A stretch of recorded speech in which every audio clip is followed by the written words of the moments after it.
I am going to create 3 devices to test with BLRadar for HS4. One is going to be an active zone and 2 motion sensors. So I go to Add Device, Virtual Device. I'm going to create a virtual device named Test Active Zone Root. Save that one. I'm going to change the location to test, and my function, which is this location number 2, also make it test. Save that one. And now I'm going to filter based on test location and test function, which is the second location. And I'm going to modify the feature named control to call it active zone and save. Now I've created the active zone, now the device active zone. Now I'm going to add motion sensor 1. I'm going to add virtual device named test motion sensor 1. And I'm going to save that, dash root, sorry. Save that. Location, again, test, function, test. Save that. I'm going to go modify the feature that it created called control. And I'm going to rename that to motion sensor 1. Okay, now I have 2 devices, active zone root with a feature named active zone, test motion sensor 1 root with a feature named motion sensor 1, and let's create a final one, virtual device named test motion sensor 2 dash root. Save, location test, function test, save that. Modify the associated control with motion sensor 2 root, call it motion sensor 2, save, and now we have all 3 devices, and as you can see I can turn them on and off with the control buttons that are on each one of them. And the next step is to associate them with BLRadar. To add them to BLRadar, I'm going to go to Plugins, BLRadar, Sensors. I'm going to click the plus sign. I'm going to start with the active zone, and since I named it test, I'm going to go down to the letter T.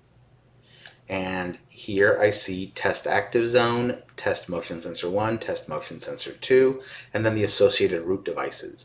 So I'm going to click on test active zone. I am going to drop down the type to active zone, and the rest I'm going to leave as is,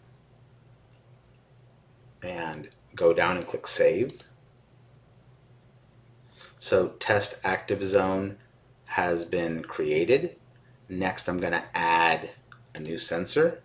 I'm going to add the motion sensor 1, go down to the letter T for test. Test motion sensor 1 and 2 are listed. The active zone is gone because it's already been created as a BLRadar device. That's good. So I'm going to pick test motion sensor 1. Type, I'm going to pick motion sensor. Sensor recovery time, I'm going to say 1 minute. And that's it. I'm just going to save that off. By the way, if we look here at the active zones, once again, the active zone that was just created, which was what should be listed here, is blank. There's no text in it whatsoever. So that is a problem right here where the active zone does not show any of the populated active zone that was created. I'm going to save that. And now we have test motion sensor 2. I'm going to add, test motion sensor 1. I'm now going to create motion sensor 2 in BLRadar. So again, same thing, I drop down to letter T. We should have just 1 device left, and sure enough, we do. Test motion sensor 2 is the only one listed of the ones we created.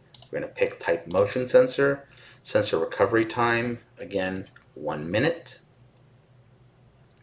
And I am going to save that device. Again, active zones, not available, no text. You see the checkbox, but there's no text listed.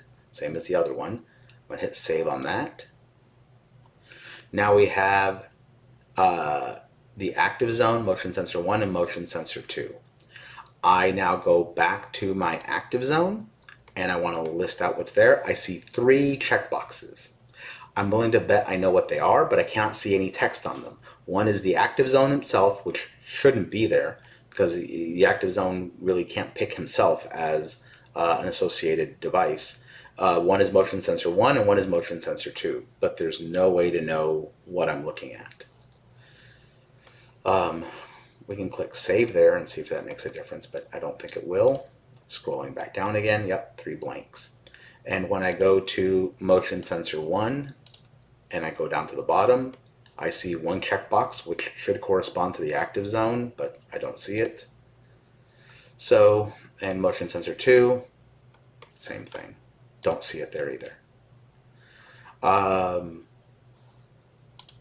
For this test blade, you asked me to turn on debug logging, go to the active zone, expand it, then turn off debug logging. So let me do that. I'm going to go away from this page. I'm going to go to, by the way, here's the devices. As you can see, they've got populated with the icons from BLRadar. I'm going to go to plugins. I'm going to go to BLRadar. I'm going to go to options, turn on debug logging, save that, go back to plugins, go to BLRadar, go to sensors. I'm going to expand the active zone as you stated. Then I'm going to go back to plugins, go back to BLRadar, go back to options, turn off debug logging, save, and now I will send you the file with what we have.